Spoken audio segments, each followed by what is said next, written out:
1, 2.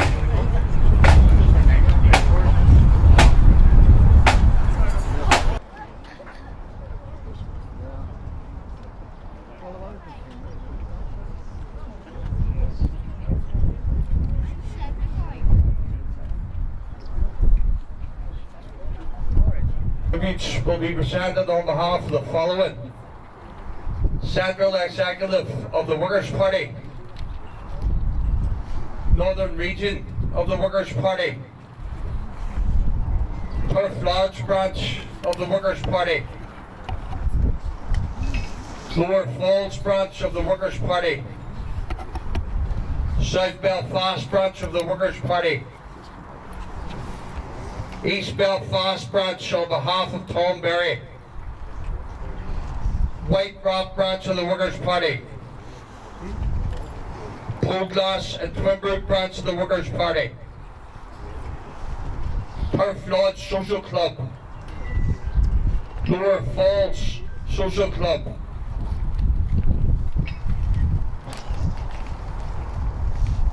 Billy McBurney,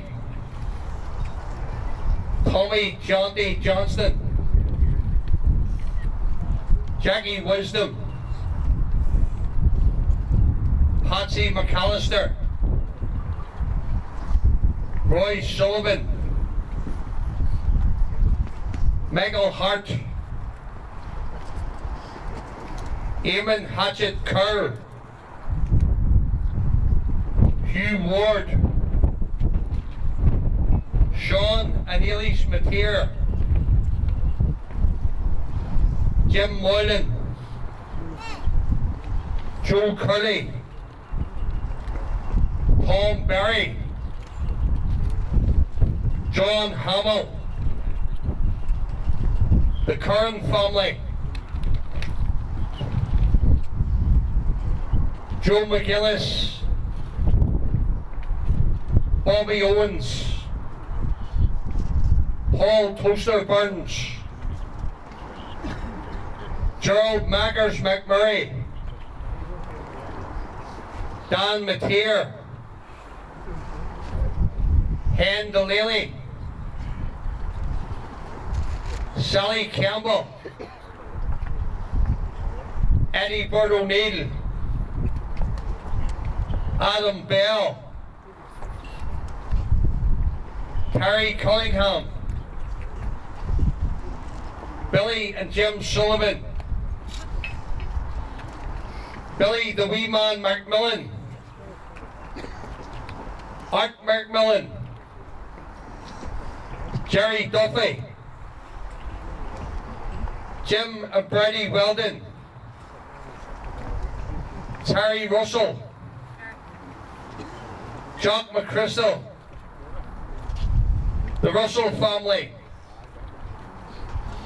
Sally McBride, Alan McBride, Clap McDonough, Jim Pollock, Ned Walsh, Francie and Rita Teague, Kelly Scullion, Ann Cooper, Antrim Workers' Party on behalf of Eamon Gillen, Dan Gaskin, Tony Kerr, Teresa Murray, Paul Dorian, Brendan and Francis McCarthy, Tommy T.C. Conlon, Sally McCartan, Carl McMillis, Gerald Harrison, Dickie McCartan, Brian McDermott, Bernard Usses Kelly, Angela Caulfield,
comrades and friends. Every year our party, the Workers' Party, commemorates the Easter Rising of 1916. This is far more than simple tradition. Today we gather not only to remember the past, but also to look forward. The Easter Rising of 1916 occupies a unique place within our history, a moment whose political, cultural and social reverberations far exceeded its military scale. We recognise the struggles of those who fought for freedom, independence and equality before 1916, in 1916 and afterwards, including all those comrades who dedicated their lives to building the Workers' Party. We highlight the relevance of historical struggles to contemporary challenges, which inspire our continuing struggle for a new and better society. The Easter Rising was defeated militarily, but its ideals live on. A century has passed since 1916, the rising, and provides us with an opportunity to reflect. The Easter Rising of 1916 was many things at once: a national revolt, a cultural awakening, and most importantly, a declaration that working people of Ireland deserve a future shaped by their own hands. Today, others will remember Easter 1916, but for very different reasons and motives. For them, the Rising will be portrayed as a purely nationalist rebellion, stripped of the social vision that animated so many of its leaders. But we remember that James Connolly marched into the GPO not only with the dream of an independent Ireland, but with the conviction that the independence without equality, that freedom which did not liberate the working class, would be a hollow victory. Connolly and the Citizen Army understood that political freedom is incomplete without economic freedom, that a flag alone cannot feed a family, that a republic worthy of the name must be built on solidarity and workers' unity, and not exploitation.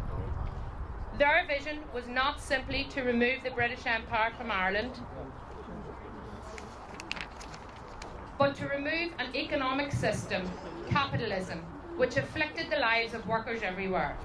To those who toiled in factories, docks, fields, and lived in the poverty of tenements and rural hovels. The Rising was a revolt against the social order of the time, an order marked by poverty, exploitation and profound inequality. Dublin in 1916 was a city of overcrowded and dangerous tenements, where infant mortality rates rivaled that of the poorest cities in Europe, and where the working class suffered chronic unemployment, acute deprivation and appalling social conditions, bore the brunt of oppression and exploitation. Lenin was appalled by socialists who described the Easter Rising as a push carried out by the petty bourgeoisie, nationalist dreamers who failed to understand its significance. Lenin, on the contrary, embraced the Rising as a decisive blow against the power of English imperialism. Lenin understood that Connolly's aims in joining the Rising including striking a blow against the imperialist war that was costing the lives of millions of workers, and that he wanted to remind the socialists of the internationalist duty that most of them had abandoned on the outbreak of war, thereby incorrectly substituting workers' unity for nationalism. James Connolly and the Irish Citizen Army brought an explicit class-conscious dimension to the Rising.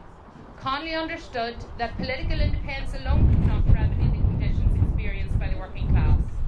His vision of a republic was not merely a change of flag or administration, it was a total transformation of society itself. Of course, many of the participants in the Rising held diverse views. However, the proclamation of the Republic, read outside the GPO, contains the unmistakable imprint of Connolly's influence. It is its commitment to equal rights and equal opportunities, its pledge to cherish all the children of the nation equally, and its demand for the rights of the people of Ireland to the ownership of Ireland. Yet the social programme envisaged by the Citizen Army did not become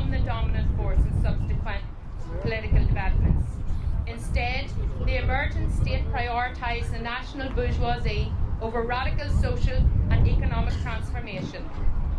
The cherished ideals remain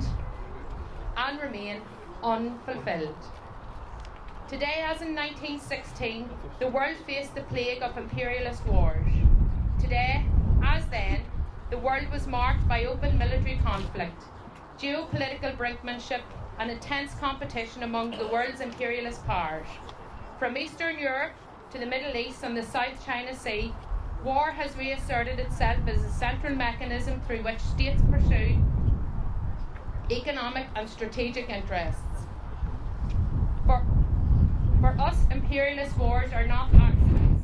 They are not aberrations, but structural features of a global system driven by competition and profit.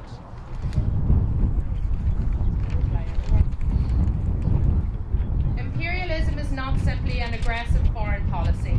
It is the global expression of capitalism in its advanced stage. When capital accumulates beyond what can be profitably invested at home, it seeks new markets, resources, and spheres of influence abroad. States act as the political and military guarantors of these interests. The proliferation of wars is the direct and inevitable product of imperialism, the highest and final stage of capitalism. Lenin defined imperialism not as a policy, but as a global system characterised by the domination of monopolies, the fusion of banking and industrial capital into finance capital, the export of capital as the central economic activity, the formation of international capitalist cartels, and the territorial division and redivision of the world by great powers. This framework remains today the most accurate description of the modern world. The planet is carved into zones of influence, controlled by rival imperialist blocs. Each bloc backed by its own monopolies, banks, and military alliances. In such a system, competing blocs repeatedly clash, compelling expansion, competition, and the carving up of the world into zones of control. Economic stagnation in advanced capitalist economies pushes states to seek external sources of growth and influence.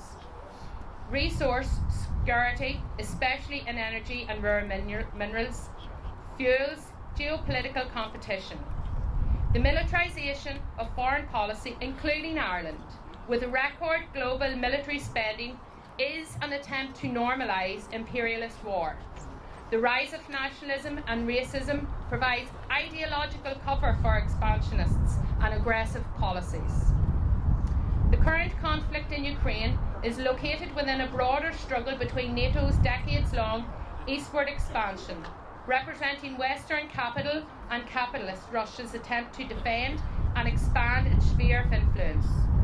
Both sides are driven by strategic imperatives tied to markets, pipelines, military positioning, and regional dominance. The result is a devastating proxy war, in which the Ukrainian and Russian working class is being sacrificed to the altar of competing bourgeoisie interests. In Iraq, Iran, Syria, Lebanon, and Yemen and Palestine, the Middle East and beyond, remains a crucial of imperialist violence over control of energy resources, shipping lanes and regional alliances.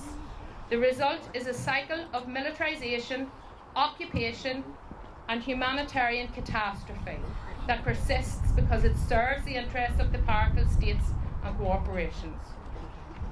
This remains a region where US domination, Zionist Israel, regional capitalist powers will all operate within a framework shaped by oil, trade routes, and arms profits. Every year in the region serves the interests of capital and the military-industrial complex.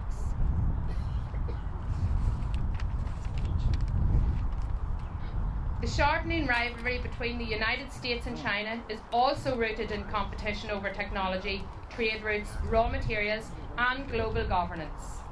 The South China Sea, Taiwan, and Africa's mineral wealth are all arenas where economic interests and military strategy intersect. and are battlegrounds for competing monopolies and state capitalist blocs. The Workers' Party has played an important role in exposing imperialist attacks in the Middle East and elsewhere through a series of regular protests and solidarity actions.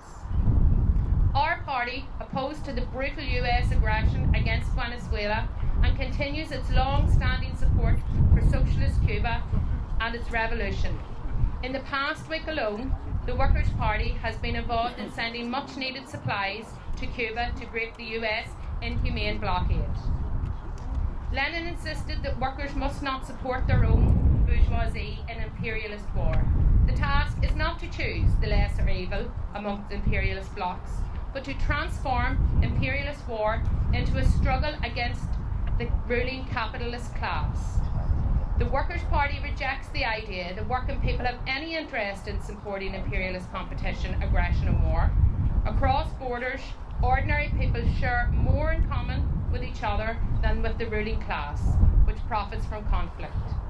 The Workers' Party demands solidarity with the workers and oppressed peoples of the world. Opposition to all imperialist blocs and alliances, including NATO and its fronts and the EU war machine. The redirection of resources from military budgets to social needs, including healthcare, education, housing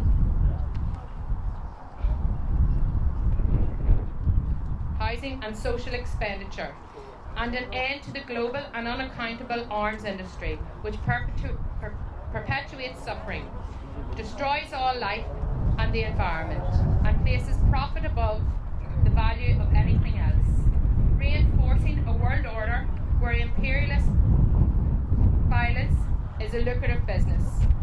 Our task as a Workers' Party is to continue to build a revolutionary party of a united working class.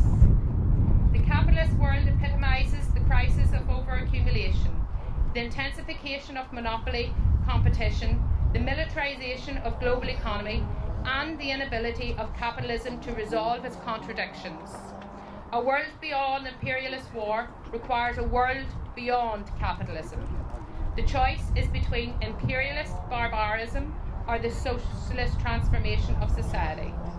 We make no apology for concentrating today on the real dangers of imperialist war. It is always the working class, now as in 1916, which pays the price. Ending the plague of imperialist wars demands a transformation of the social order that produces them. This is our challenge, with our comrades across the world and the compelling duty of socialist internationalism today, remembering the sacrifices of the men and women of Easter 1916. The Workers' Party will not shrink its responsibilities in that task.